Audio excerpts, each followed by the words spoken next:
Les maladies neurodégénératives sont des pathologies qui détruisent progressivement les cellules du cerveau, affectant la mémoire, les mouvements et les fonctions cognitives. Aujourd'hui, nous allons explorer les mécanismes de deux des maladies les plus fréquentes, la maladie d'Alzheimer et la maladie de Parkinson.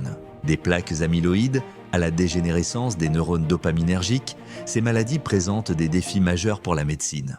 Commençons par la maladie d'Alzheimer, caractérisée par une dégénérescence progressive des cellules nerveuses dans le cortex cérébral. La formation des plaques amyloïdes, composées de protéines bêta-amyloïdes, est considérée comme le facteur clé de cette dégradation. Ces plaques interfèrent avec les connexions neuronales, bloquant les synapses et provoquant la mort cellulaire. Mais ce n'est pas tout, la protéine Tau, lorsqu'elle est anormalement phosphorylée, contribue également à la neurodégénérescence.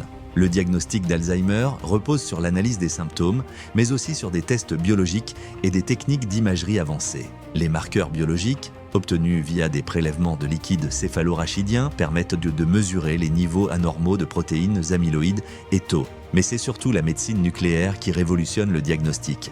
Le TEP scanner FDG permet de cartographier les anomalies métaboliques cérébrales et le TEP scanner plaque amyloïde détecte spécifiquement les dépôts amyloïdes, souvent avant l'apparition des symptômes. La maladie de Parkinson affecte principalement les mouvements et est causée par la dégénérescence des neurones dopaminergiques dans la substance noire et le striatum des régions profondes du cerveau. Cette dégénérescence réduit drastiquement les niveaux de dopamine, un neurotransmetteur essentiel au contrôle des mouvements. La diminution de dopamine perturbe la communication entre la substance noire et le striatum, affectant gravement les capacités motrices. Le diagnostic de la maladie de Parkinson repose sur l'évaluation des symptômes cliniques, tels que les tremblements au repos et rigidité musculaire. Ces signes sont le reflet de la perte de dopamine dans le cerveau. En plus des signes cliniques, des examens d'imagerie comme le TEP scanner DOPA et la scintigraphie DaTscan permettent de visualiser la perte de dopamine dans le striatum. Pour Alzheimer, les thérapies en développement ciblent les plaques amyloïdes et les protéines Tau avec des traitements innovants, notamment des anticorps monoclonaux.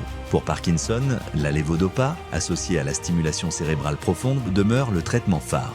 Les recherches avancées sur les thérapies géniques et les cellules souches ouvrent cependant des perspectives de traitement révolutionnaires. Ces deux maladies représentent des défis majeurs pour la médecine, mais grâce aux progrès en imagerie médicale, notamment la médecine nucléaire, et en biotechnologie, nous avançons chaque jour vers de meilleurs diagnostics et traitements. Restez connectés avec InnovScience pour découvrir les dernières avancées médicales.